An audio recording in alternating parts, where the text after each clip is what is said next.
배가 고파서 자꾸 간식을 하게 돼요. 증상을 호소하시는 분들이 많이 있습니다. 이런 여러 가지 방법들을 어떻게 진단 치료를 하면 될지가 굉장히 중요한데요.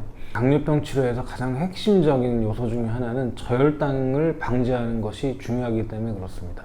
하지만 우리 몸에는 이제 저혈당을 탈을 쓴 그런 위장한 이런 이제 거짓 배고픔 같은 것들이 굉장히 많이 우리를 갖다가 아주 혼돈스럽게 하는 경우가 굉장히 많죠. 실제로 우리가 먹고 있는 여러 가지 약제나 인슐린 치료를 하는 분들한테는 이제 이런 것들을 구별하기가 훨씬 더 어렵게 되고, 그렇기 때문에 이제 우리가 이런 것들을 가장한 여러 가지 간식 섭취가 결국 혈당을 많이 흔들리게 하는 경우가 굉장히 많습니다.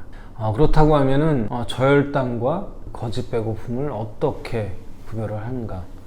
저혈당에 의한 배고픔 증상과 그 다음에 그렇지 않은 것들을 구별하는 방법은 아주 이제 확실하고 간단한 방법은 없습니다. 하지만 이제 우리가 자가혈당 측정기가 있기 때문에 자가혈당 측정기로 우리가 구별을 하는 노력이 좀 필요합니다. 예를 들어서 나한테 배고픔이 찾아왔을 때는 자가혈당 측정을 좀 해보는 게 좋아요. 예를 들어서 혈당이 150인데도 나는 굉장히 배가 고파요. 이건 절대적으로 저혈당에 의한 증상이 아니겠죠? 이런 경우에는 내가 속으면 안 되는 거죠. 그래서 이제 이런 기록들을 내가 이제 당분간 해보는 게 좋습니다. 내가 이제 오후 3시에 상당히 배가 고파서 혈당을 쟀는데 150이었다.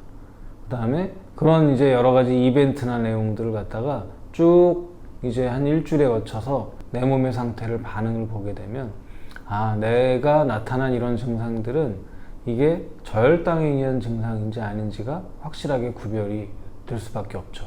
배고픔은 조금만 모면을 하게 되면 금방 이제 이런 증상들은 개선시켜 줄 수가 있거든요. 그래서 내가 이성적으로 눈으로 결과를 확인하고 대처를 할 수 있기 때문에 저혈당 상태를 속지 않고 우리가 개선해 나갈 수 있는 방법이라고 볼 수가 있겠습니다.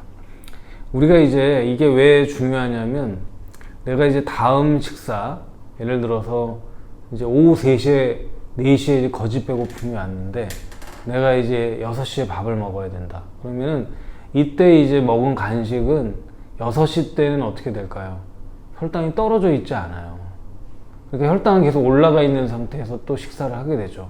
그러면은 우리가 이제 예를 들어서 100에서 적정 식사를 해서 올라가는 혈당과 200에서 먹어서 올라가는 혈당은 굉장히 차이가 많이 나거든요. 그렇기 때문에 우리가 식사 전에는 혈당이 어느 정도 우리가 목표 혈당 안에 들어와 있어야 되거든요. 근데 이제 이런 간식 때문에 밥 먹기 전에 혈당이 높고 밥을 먹으면 더 훨씬 올라가기 때문에 이런 혈당이 안 잡히게 되는 경우가 굉장히 많거든요. 이런 간식 섭취에 의한 반드시 잘 잡아야 됩니다. 근데 반대로 그렇다고 해서 무조건 참으면 되느냐? 예를 들어서 이게 저혈당인 경우에는 이걸 반드시 호전을 시켜야 돼요. 이제 저혈당에 의한 어떤 증상인 경우에는 이게 왜 저혈당에 의한 증상인지에 대한 규명을 반드시 해야죠. 예를 들어서 내가 이제 평상시하고 똑같이 활동을 했는데도 그런가? 그러면 이제 먹은 음식이 너무 적게 먹었나? 아니면은 음식은 똑같이 먹었는데도 그렇다. 그러면 내 활동량이 많았나? 여러 가지 이제 다른 저혈당의 원인들을 살펴보는 게 되게 중요합니다.